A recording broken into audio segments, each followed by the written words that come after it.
Good afternoon, everybody. Welcome and thank you for joining us for a special event. This is an unusual one for us because we're joined by members not just of UK Whisper, but also our friends at ISPA and INCA. So a warm welcome to everybody. I'm stalling a little bit just to give everybody a chance to come on board.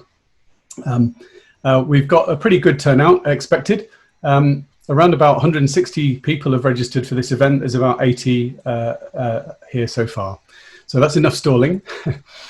Thank you. And I'd like to extend a very warm welcome to three very distinguished members of the Scottish Government here today. That's Andy, Clive and Duncan. If I could just ask you to introduce yourselves individually, first of all, just for a few seconds, starting with you, Andy, please.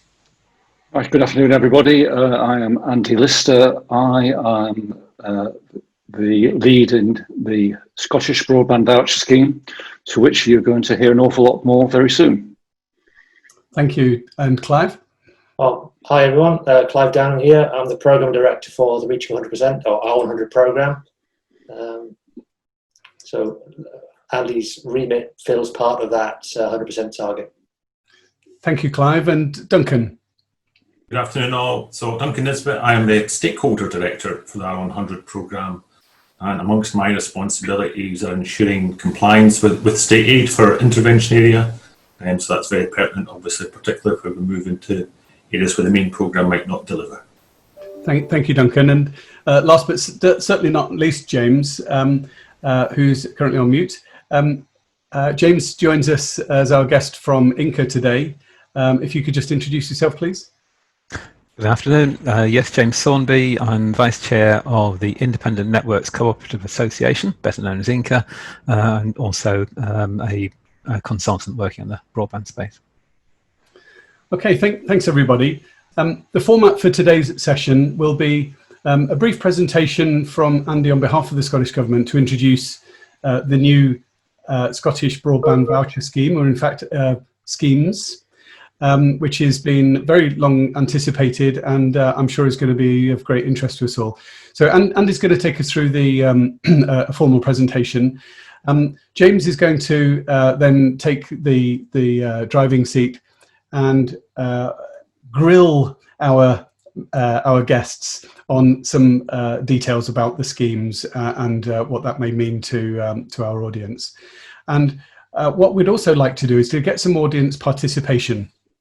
So I'd very much like for anyone who's interested and watching today to, if they have a question, please to use the Q&A feature, which is in the bottom of your screen. So if you kind of wiggle your mouse around, you'll see that there's a little button called Q&A.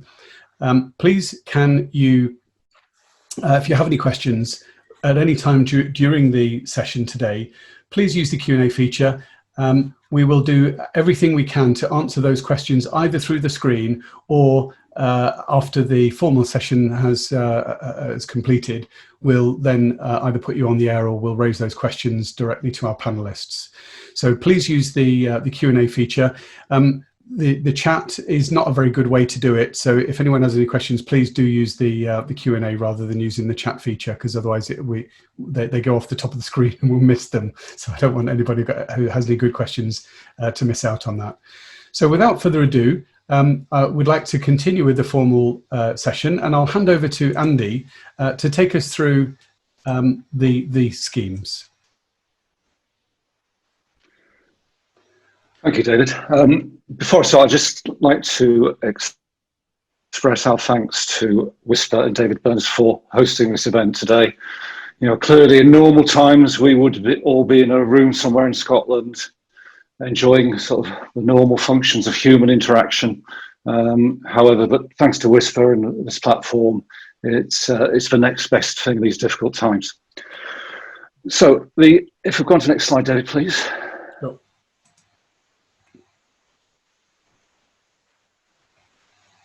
So the Scottish Broadband Voucher scheme is part of a commitment to providing superfast broadband to every home and business in Scotland. And it's part of the R100 programme, which has two other critical components, that of the R100 main deployment, and also that of the activities of the commercial market in helping us to reach 100% of premises in Scotland with super fast broadband. So it's important to view the SPVS as part of that holistic programme. Next slide, please, David. So the Scottish Broadband Voucher Scheme, it will have three components. We believe these are unique in being able to reach a very broad range of properties throughout Scotland. These are, firstly, there will be a main voucher scheme, which is eligible for properties that are not in any deployment plans, be they commercial or state funded, but receive less than 30 megabits per second. And the value of the vouchers for the main voucher scheme will be up to £5,000. In addition, we have been working closely with our colleagues in BD UK, and we have the Scottish Government SPVS main voucher funding of up to 5,000, which can be combined with that of the BD UK gigabit voucher scheme funding for premises that are going to be eligible for both schemes. Before we go on, I'd like to express my thanks to colleagues in BD UK, particularly Chris Ward-Brown, Josh Burton and Justin Lees for the support and help which they've offered us in the development of the scheme. You know, we are closely aligned with BD UK in terms of SPVS, and that alignment is set to, if anything, continue in greater granularity. The last component is that of what we are calling the interim voucher scheme. Now, this is set in the context that there are premises who are scheduled for deployment for after the December 31st, 2021. And for Scottish Government, we have a commitment to offer superfast broadband to all premises before the end of 2021. So those premises will be eligible for what we're calling the interim voucher scheme, which will offer up to £400 for vouchers for those premises. Next slide, please, David. So in terms of eligibility, to be a supplier on the SPVS, then we will need you to deliver a solution which will have four components. The first one is a connection speed that is greater than 30 megabits per second. The second is a step change in the speed of the service. This is a concept which I think nearly all in the industry who are attending this conference will be very familiar with, and a long-standing one and precedent which exists within the current UK, BD UK voucher schemes. Thirdly, a service without a prohibitive data cap. I would say that's relative to the norms of the technology industry which the solution is set in. And lastly, a service that costs less than £46.10 per month. Some of you will recognise this figure. This figure is set by Ofcom as determining the level of affordability for broadband in the context of a universal service obligation.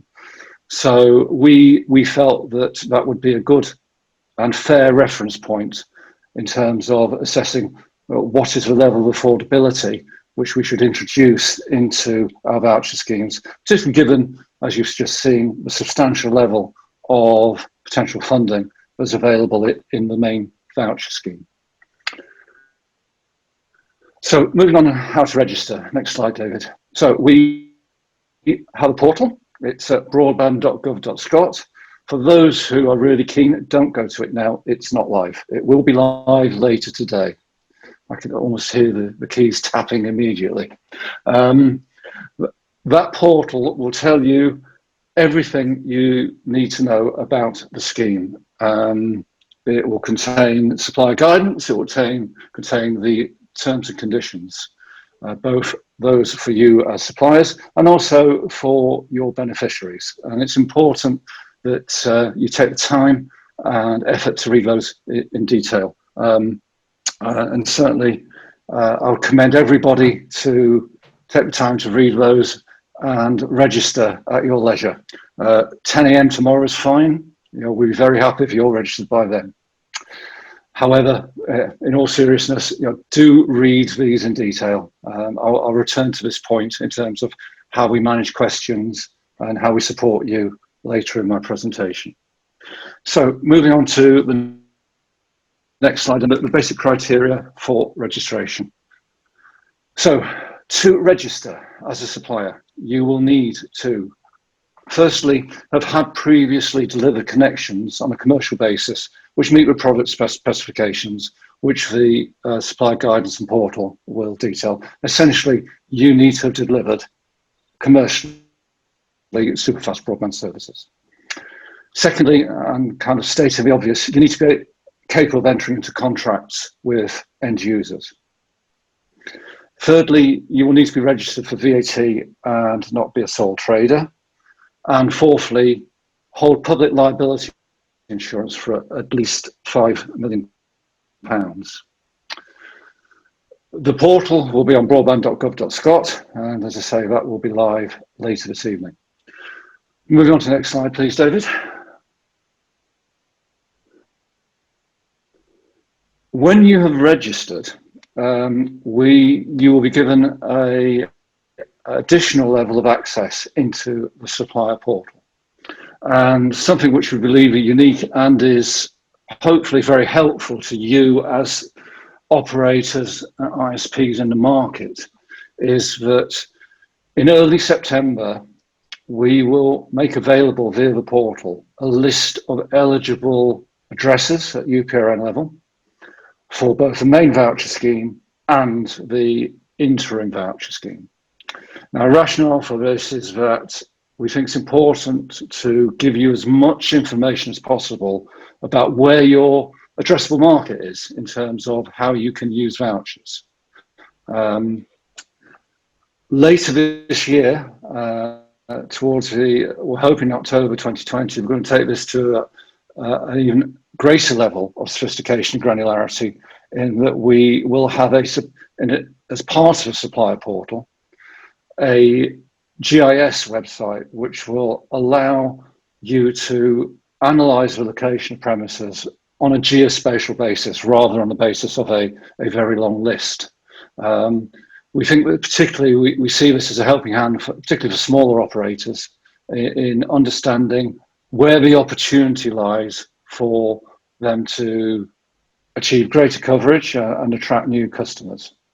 And we're quite excited by this initiative, and watch this space.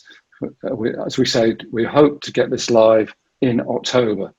Now, I think it's important to say that the work of our colleagues in the GIS team has been fantastic. To create a list of premises with the level of accuracy which has been created is commendable. Anybody who's had experience in mapping and GIS in the world of broadband knows that it's not simple and it's never easy. So statistically, this set of data is accurate. It's immensely accurate. However, it's not perfect. The reality is that no GIS platform can ever be perfect at determining the nature and existence of premises, because they change on a daily basis. So it's important that you do understand, as is set out in the terms and conditions, that ultimately both you and your beneficiary will need to warrant that before you undertake receiving a voucher, that the premise or premises involved do not receive 30 megabits per second. So there's always that extra layer of responsibility, which unfortunately we do have to pass down to you. However, we're trying really, really hard to make sure that the data we give you is as accurate as possible. So moving on to the next slide. To summarise the differences between the main voucher scheme and the interim voucher scheme. So I'll move to the main voucher scheme first. So as we've said, the voucher funding is up to £5,000. The operational approach for adoption is one which to many will be similar to that used by BDUK in the gigabit voucher scheme. And when you review the terms and conditions and guidance, a lot of that will be very similar, and that's quite deliberately. You know, the gigabit voucher scheme is an example of good practice. We want to try and adopt the best of that and use it. So the time to install a PRP under the main voucher scheme will be 12 months. As I said before, there will be an opportunity to combine with the rural gigabit voucher scheme, and there will be an option to create project PRPs. However, in addition, where there are individual premises which can be addressed under the main voucher scheme, that option is available. So those of you who remember the Better Broadband scheme, we will have the option of a standard PRP as well to address individual premises. Obviously, the solution will have to be greater than 30 megabits per second, and the current duration is currently planned potentially up to 2025. However, we must say that that is something which is going to be reviewed on a regular basis by Scottish Government, because clearly, you know, the broadband market is changing, not quite on a daily basis, but on quite an accelerated timescale at the moment, and we do reserve our right to keep an eye on how things are going. In terms of the interim voucher scheme, the voucher funding is up to £400. However, for particularly remote and difficult areas, there is an ability to apply for an extra £250. And if that's necessary, we will urge you to talk to us about that, and we can see if we can accommodate those requests. In terms of time to install, for the interim voucher scheme, that would be 28 days. The interim voucher scheme cannot be combined with the rural gigabit voucher scheme, nor can it be aggregated into project PRPs. Clearly, the solution will need to be yet more than 30 megabits per second, and the scheme will end on the 31st of December 2021. Okay, thank you, David. Next slide. So, just to summarise, so please review the terms and conditions and the supply guidance in detail and decide if you want to participate. We are more than happy to answer questions, but a plea, and this is a heartfelt plea from the SVS team. You know, please read the terms and conditions and ask questions which aren't answered in the terms and conditions. We're a very small team. We've got an awful lot on. Please understand occasionally we might get, you know, be a little bit human and just a little bit sniffy if we get asked a question where the answer is in black and white.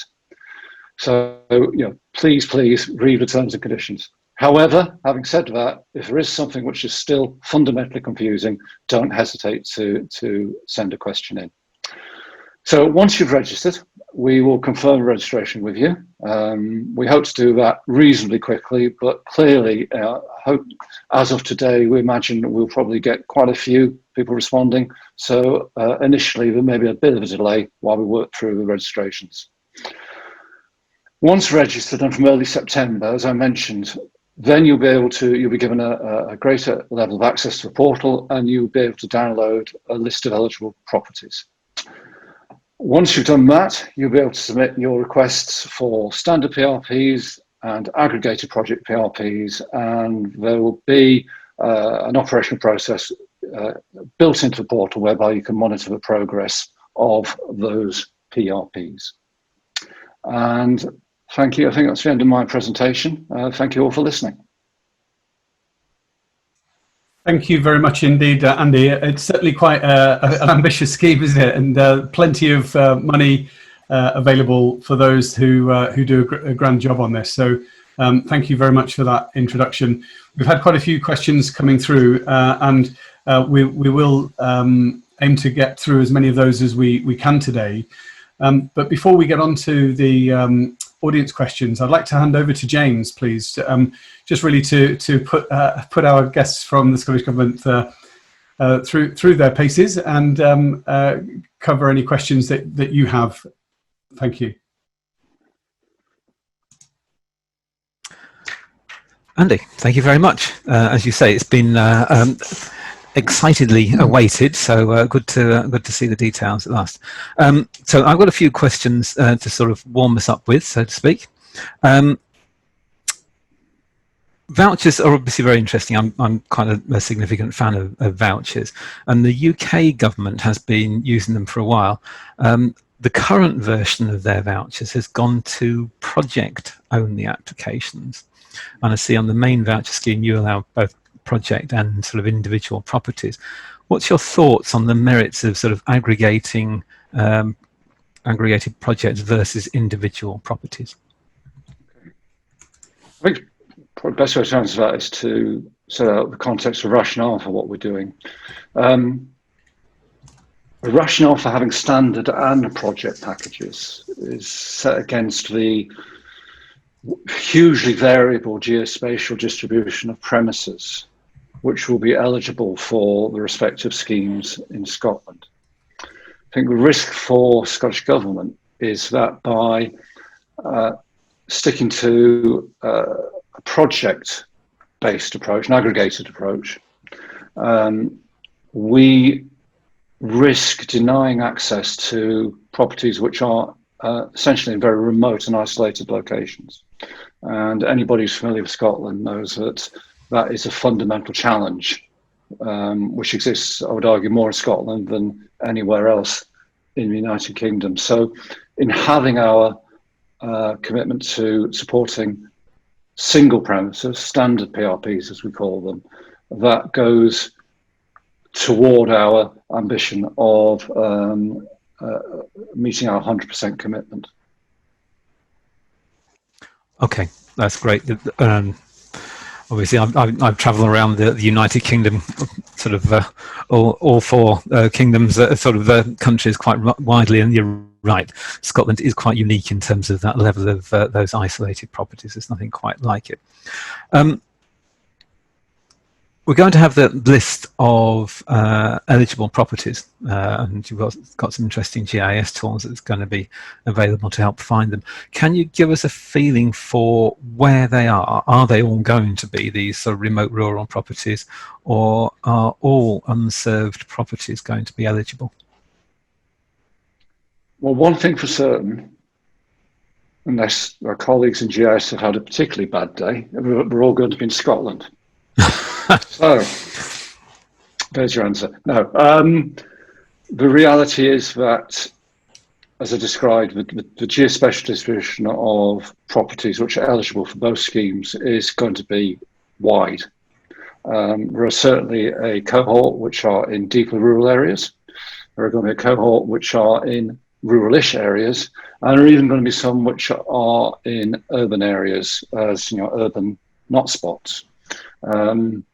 I think it's important to say that in the context of the urban ones, and I may invite Clive in to comment here.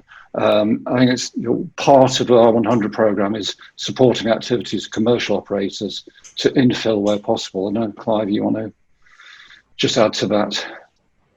Indeed, yeah. I mean, the vouchers are available to all, and as Andy said, the defining factor primarily is a current connection of less than 30 megabits per second download. However, we are, looking to encourage commercial operators, particularly the urban areas where we believe, that there's not so much a market failure, more of just properties being missed because of not appearing on current plans. We would be encouraging them to fulfil or to see signposting where these are. And actually, the voucher in that instance probably would be the last resort if we couldn't encourage a commercial operator to come in and do it under their own auspices. Okay, I'm going to mix things up now, because Clive, while you're there,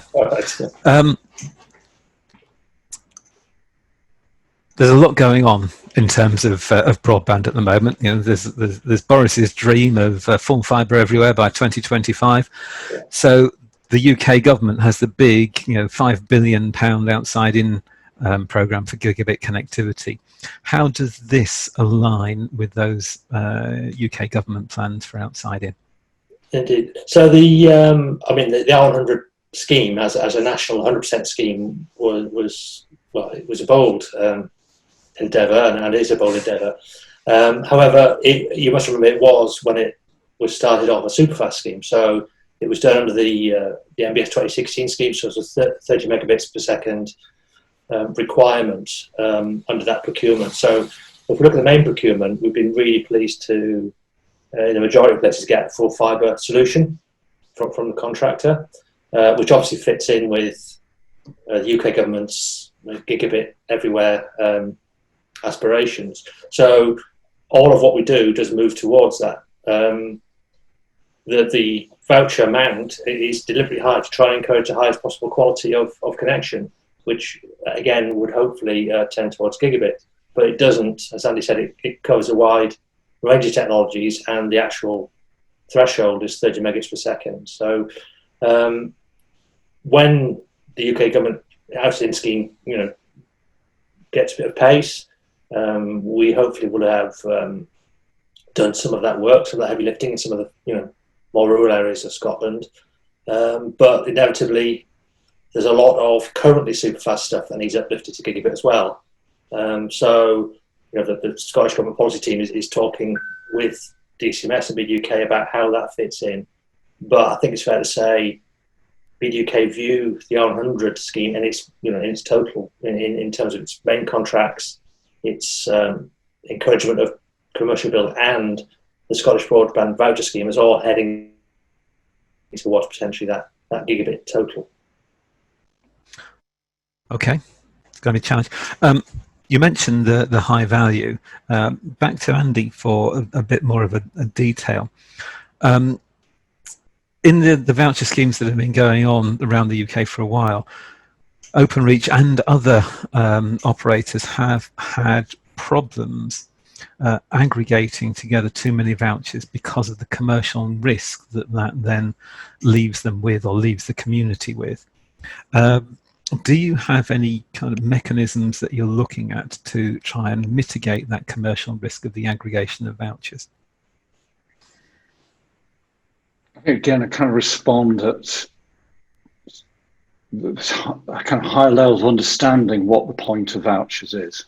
Now, the point of vouchers is that at a macro level, they bridge the funding gap of the normal business case which an operator makes in their business.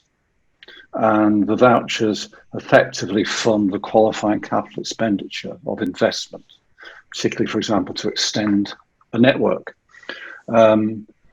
So to that extent, the role of vouchers is almost commercially neutral in terms of whether an operator is taking too much risk or too little risk.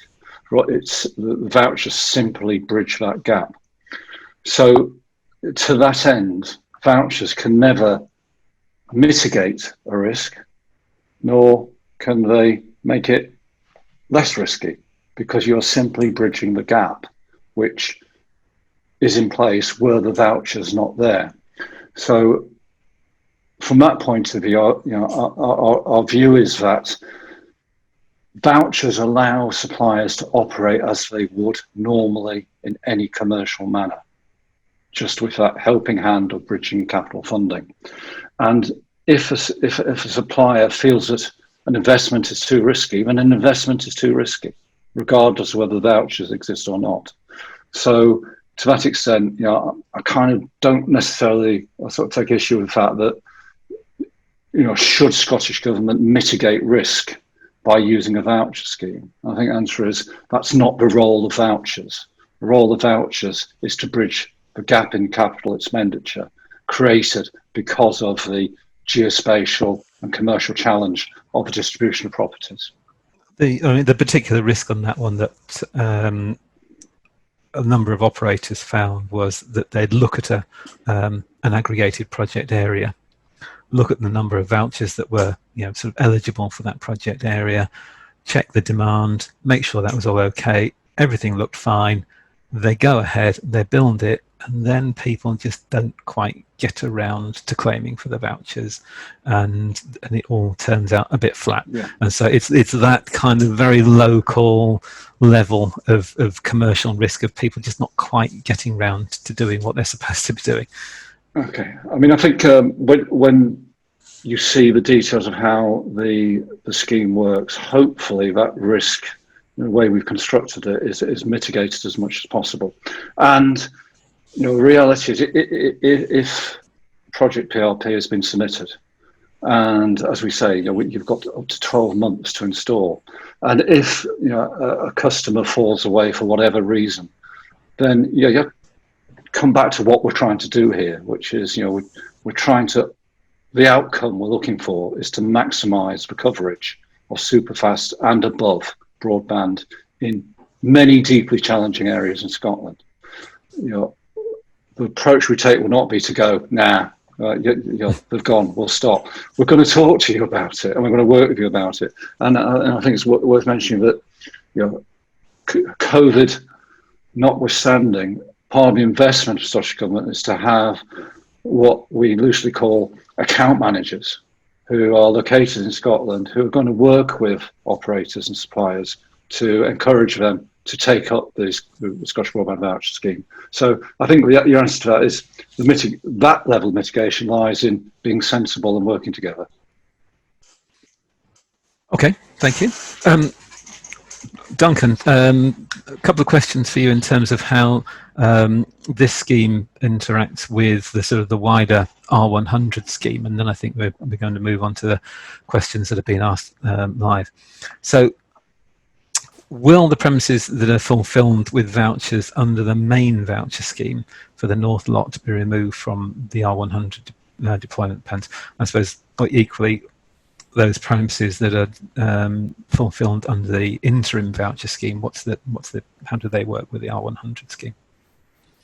So I guess when we're deploying to the main contracts, it's certainly never our intention to overbuild any NGA compliant networks that we've already got out there, or indeed if there's any confirmed plans of NGA compliant network that's out there. And that's very much in line with the process we've got in place just now for all commercial operators across the country with NGA compliant networks. So the main, that's made up of the suppliers who responded to the initial open market review and then tested through public consultation before we set our intervention area. But as part of our kind of ongoing monitoring of the commercial coverage, we are very much open to any new networks that may be going out there, and they do happen. In fact, the most recent request we had for a network to be considered against intervention was this very morning. So there are still commercial operators out there who are increasing build without the use of vouchers. But for any build that we're seeing using the vouchers as well, we absolutely want to understand where that is, because we don't want to go out there and overbuild a network that's been built that actually meets the government objectives. It's not particularly value for money for the country, quite apart from anything else. So hopefully that answers your question. Okay, indeed, I think it does. David, how are we doing on the other questions? Well, we've got yeah, thanks to everybody for joining in. We've got quite a lot of questions. We've answered a couple as we've gone through in the Q&A. What you'll note in the Q&A is that you can kind of upvote. So if somebody asks a question and you're also interested in it, if you do press the upvote button, we'll know that that's a particularly important question to you, so we can give it a bit more priority. So there's a few which are fairly simple and straightforward. One about whether or not we're able to publish the slides. Yes, David, if you could publish the slides, we'd be immensely grateful. Okay, that's fine. So that answers that one. That's great. Thank you. We also have some questions about the north of Scotland. As I'm sure many people know, and I'm sure our panelists know only too well, there has been some issues with a legal challenge in relation to the R100 programme for the northern region. So a question has been raised about whether or not premises in the north will be available to this scheme. Can I take that, Right. David? Well, yes is the answer. Any premises where there's not currently planned rollout, as Andy said in his presentation, they will be eligible for the main voucher scheme. Okay, so basically the criteria are national across Scotland. It's a blanket across Scotland. Yeah. Whatever. There was a supplementary question to that which said that if and when the current legal situation gets resolved, is there any possibility or any danger of schemes in place or having been delivered being clawed back or withdrawn? No, I think that's very similar to the question Duncan answered, that we'd have where the voucher has allowed a superfast connection, that stands as a superfast connection, and we'd seek not to overbuild that. Okay, thank you. In relation to the £46.10 per month acceptable limit on what a reasonable value broadband service would cost, a few people have asked about whether or not that would be inclusive of VAT and whether there's any distinction between residential broadband and business broadband. The answer is it's inclusive of VAT and there's no distinction. Okay, and I've got a couple that I've found. This is a slightly leading question, but the old voucher scheme was a nightmare for us to deal with, primarily because questions would never get answered. Has this been dealt with by the R100 voucher scheme? There's a lot of lessons been learned about vouchers. They're more difficult to administer than people perhaps immediately think. So have you been working with UK government and taken along those lessons in terms of how to manage the vouchers? Yeah, very, very much so. I think, as I alluded to in my presentation, we have sought to learn from our colleagues in BT UK in every respect, and hopefully we picked up lessons learned. That being said, it's a brand new scheme in Scotland. The breadth of the scheme is large, as you will have seen. Hopefully we have got the administrative and operational capabilities in place. Certainly what we have built at the moment is a thing of beauty, and it's absolutely perfect in every way and won't go wrong. Reassuring. Yes, I mean, reality is, and I'll say this to everybody in the room, thanks to everybody in the SVS team, but we've done this entirely remotely. We think we've got it right. We know there are going to be things which are wrong in the early stage. There's going to be hiccups. Just bear with us. I think the approach would be a very positive attitude from our side to try and get things sorted and to take your point, answer questions as quickly as we damn well can. Okay, thanks for that. A couple of others. We'll take it in turns, James, grilling them. How's that? There was a question in relation to installation charges versus subscription charges. So the scheme will help with the costs of installation, so that there will be things which are eligible and presumably things which somebody might wish to claim that wouldn't be eligible under the terms of the scheme. So there's a question about whether or not the £46.10 is an average per month across the contracting term, including any cost for installation, or does that £46.10 relate only to the operating cost, the subscription cost? The £46.10 is predicated on purely the operating cost of the broadband service. Thank you. Okay, I've got a few questions from Brandon Butterworth. Good afternoon, Brandon. Hope you're well. This, I think, refers to the GIS system and the data. So can it export properties of interest so we can import into our GIS for network design and costing? I think I would extend that question to what data will be available, because UPRN data, lat and long, and all the other GIS data can be quite difficult for suppliers to get hold of. But I know you have it, so will that be available for potential suppliers to use? The first stage will be a list, which will be a CSV file, which will have the UPRN, the address, the lat and long.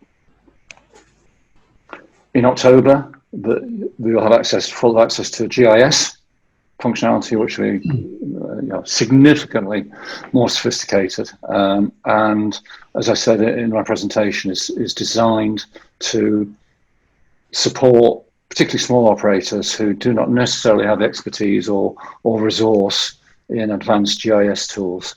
I wish we could have that from day one, but we've had to do this in somewhat of a hurry, and the platform won't be available in October. But we thought it would still be best if we get the addresses out there for people to understand.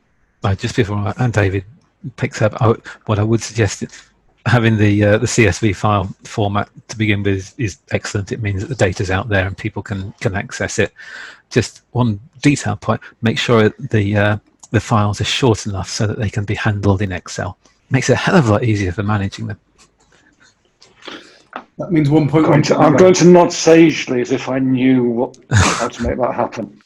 It means don't make it 1.1 million rows. So yeah, 1 million plus change rows is the limit. There won't be a million rows. That's right, no problem. Related to that, the quantity. Are you able to tell us how many premises you believe will be eligible at this time? And relating to state aid, just confirmation about open access requirements for any projects that are funded, please. I don't want to give you the number which are eligible because it's such a wide-ranging number and is set against different contexts. Well, I would say it's a good question.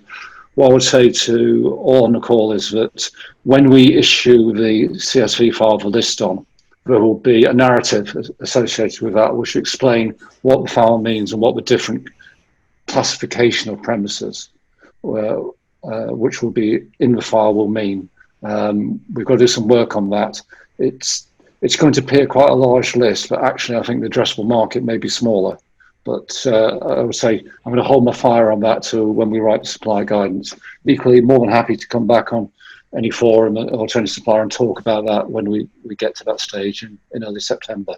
Sorry, what was the second question? Well, I'll come back to that, but just on that first point, Andy, you mentioned earlier on that the data is a moving target. The number of premises that may or may not be eligible could change. So I guess it's worth keeping in mind, if anybody downloads this list on day one, thinking that they're going to work out a 2-year rollout plan across Scotland, they should revise and refresh that list on a frequent basis just to make sure that they don't find themselves with a tough set of data to work on. Yeah, and again the function of the portal available later in the autumn is to overcome that sort of necessity to keep downloading a dirty great CSV. People on a daily basis, if they so desire, can go and check. Yeah, and the second part was really to do with state aid. State aid grant funded schemes tend to bring with them rules around open access for the equipment that's installed. Would that apply in this case? No. Okay, that's I'm sure that'd be quite welcome for a lot of operators. Thank you, James. I had a question lined up, but it's moved. Oh, here we are.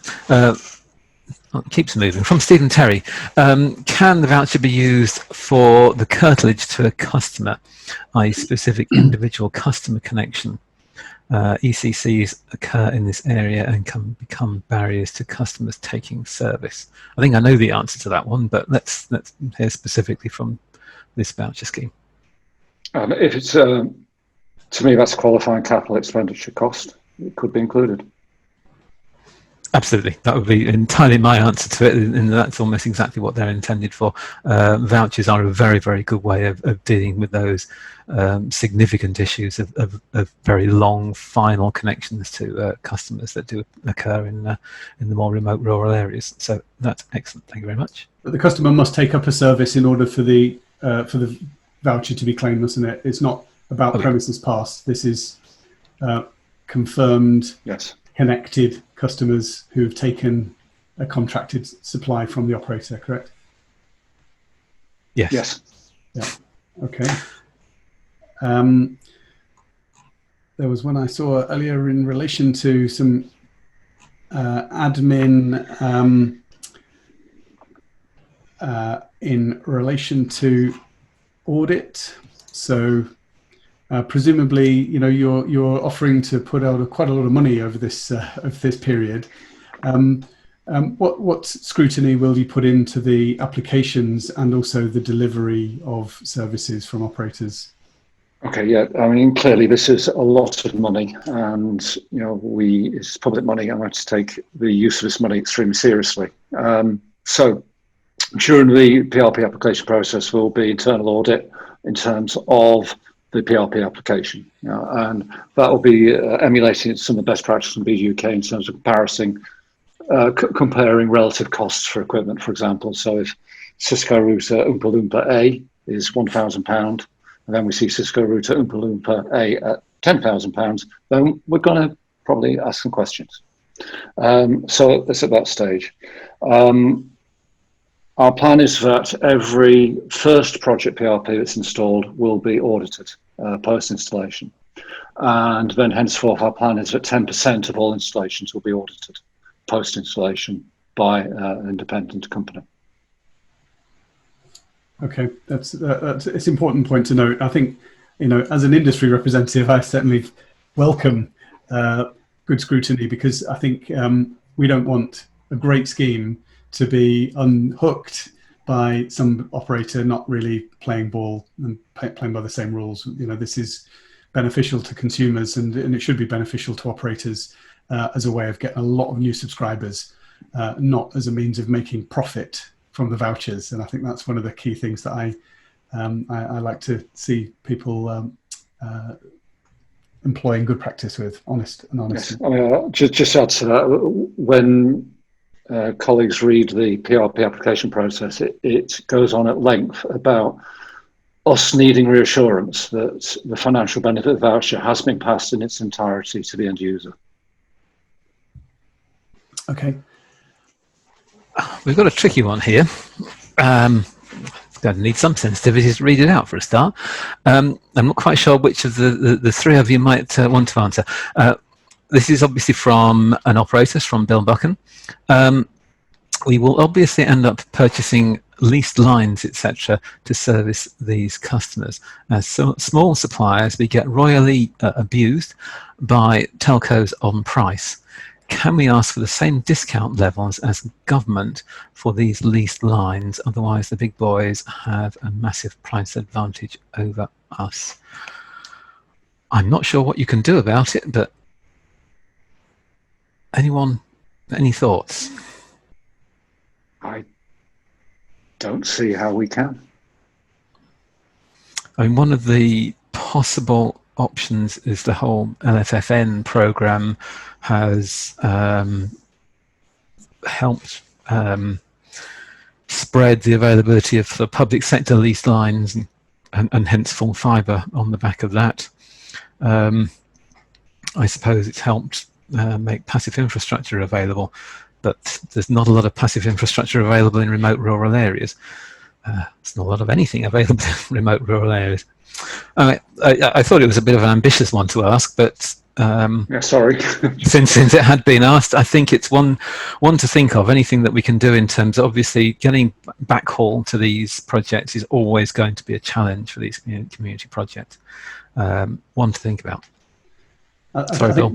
Yeah, market distortion is a tricky one, isn't it? I think it's very difficult for public money to be used in a way that does distort the market, be the market fair or not.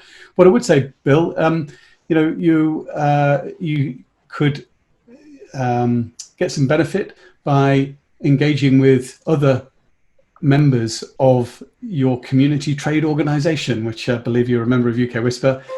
We are, as do other bodies, look to try and help get some aggregation of buying power. And I think that would be certainly something to explore. And I can't talk about it at the moment, but we do have some discussions in place in UK Whisper with a national carrier that does promise at the moment to have some quite interesting opportunities. I think, just to pick up on the backhaul, again, when colleagues will see the terms and conditions and supply guidance, the capital costs of backhaul can be eligible for project PRPs. Okay, another question. Got to ask this one just because it's, as far as I can see, by far the most popular question. And also, I think there's a decent answer. Premises in the north lot do not know if they are in R100 or not due to the legal challenge, and the rollout has not been revealed. What do they do? Do they have to wait for the legal case to end, or can they apply the vouchers now? Shall I go for this one, James? Go ahead. It's a bit semantics, but I mean, everyone's in R100, and the clue's in the name. What we have within that umbrella are different remedies or methods of getting connected, and the main contracts are one of those remedies. Vouchers are another, and the third leg of the stool, if you like, is us encouraging commercial coverage. So going back to sort of the rules, if there are no plans, you can claim a main voucher. So that you know, currently, if there are no plans for commercial or state subsidised rollout, then they're eligible for a voucher. And so presumably by the same token, once they're connected, then they would fall off the white list, such as it might be for that lot. Indeed, assuming they're connected to to 30 megabits super fast NGA standard, they then become ineligible for further funding. I know what I'd be doing in these situations. I would be working with my community, get a community project going together, aggregate as many vouchers as possible. £5,000 per property. Actually, you can do a lot with that if you aggregate enough together. I would be starting those community projects together. Voucher schemes mean that you have much less problems of procurement and state aid that you have with other systems. This is a really, really good way of getting community projects up and going really quite quickly. So that's what I'd be doing. One final one, I think, on my side. I have a keen interest in all things fixed wireless. The Scottish Government very kindly stopped or put a freeze on any fibre tax for the coming years and rates in relation to fibre. Any chance of wavering rates on mast structures that might otherwise incur rates? Yeah, I don't think any of us on this call actually have that power, but I can certainly take the question back to a proper civil servant, if you like, in the full. That's wonderful.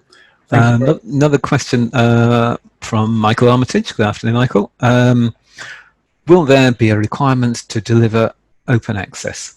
I think I know the answer to that, but Andy, for the official answer? No. No. This is not state aid by the time it gets to the operator, so you do not have a requirement to deliver open access. Indeed. Okay. David, do you want to ask me a question about a desire for ultra-fast or fixed wireless access? Well, I was about to wrap up, and my one, and there's one more thing. I used to watch Columbo years ago, and whenever he left the room, he'd always say, "One more thing." I can't do the accent, but in some areas, £5,000 seems quite a lot of money. And as James said, if we can aggregate 10, 20, 50 premises together, it soon adds up to an amount of money that you can do quite a lot of work with. So that's wonderful. And in a way, it seems a shame to only have a 30 megabit objective. And these days, 30 megabits doesn't seem quite as impressive as it did probably 5 years ago when some of the superfast stuff was beginning. Are there any incentives or any measures that you can use to help encourage faster services, which have presumably got a longer life? Yes, that's a very good question, David. Yeah, absolutely. I mean, the reality is that the 30 megabits is there, and as I described before, there are some premises of such a deeply rural and distributed nature that even 30 megabits may well be a challenge. However, there are an awful lot of premises where using modern, particularly fixed wireless access technologies, 100 megabits is entirely achievable. Our approach, whilst we're not putting it hard and fast in terms of conditions, we very, very much will be want to work closely with operators and industry representatives, both Inca, Whisper, and any others, to encourage operators to adopt much higher bit rate packages, such as 100 megabits plus. Ultimately, as I said before, this is a commercial choice. It's not for Scottish Government to say what is the right or what is the wrong answer. However, from our point of view, it seems to make a whole boatload of sense, both in terms of the outcome for Scotland and the commercial desirability of the products which your respective members offer. That is a set of products which takes advantage of modern vendor technologies, which can deliver 100 megabits per second plus. So, I expect lots of conversations with us when, if you come back and say, we're delivering 30, and we sort of look at the distribution and go, really? Yeah. So it's almost like, why wouldn't you do it at a higher speed? I think that would be a question to ask. Yeah. And I've got an appendix to my own last question. Which I did a second ago. I think I'll skip it. Actually, we've run out of time. I'd like to thank everybody for joining us today. I'd particularly like to thank Andy, Clive, Duncan from Scottish Government, from James joining us from the Independent Cooperative Networks Association, and to everybody at home or at work for joining us today. We've had well over 100 people on this call. It shows that there's a keen interest in improving Scotland's broadband landscape. So it's a great interest. This session has been recorded and it will be uploaded to a server somewhere in the coming days. The presentation slides that Andy took us through earlier on, we will also upload as well. So everybody that's attended, we'll send you a note over the coming few days with the links on as to where you'll be able to find the materials. If you do have any other questions that you would like to put to the team, then you can get in touch with us at UK Whisper or at Inca via your normal channel. We'll do our very best to pass those comments on, and we will also go through the Q&A questions that have been raised. We'll forward those on to the Scottish Government, and any that look like they would be helpful to have a formal response to will get a formal response. And likewise, I think there was a great suggestion earlier on about putting some of these questions and answers into the portal as well. So if there are some common questions that are being asked, then it'd be good to kind of preempt those and put them up on the portal.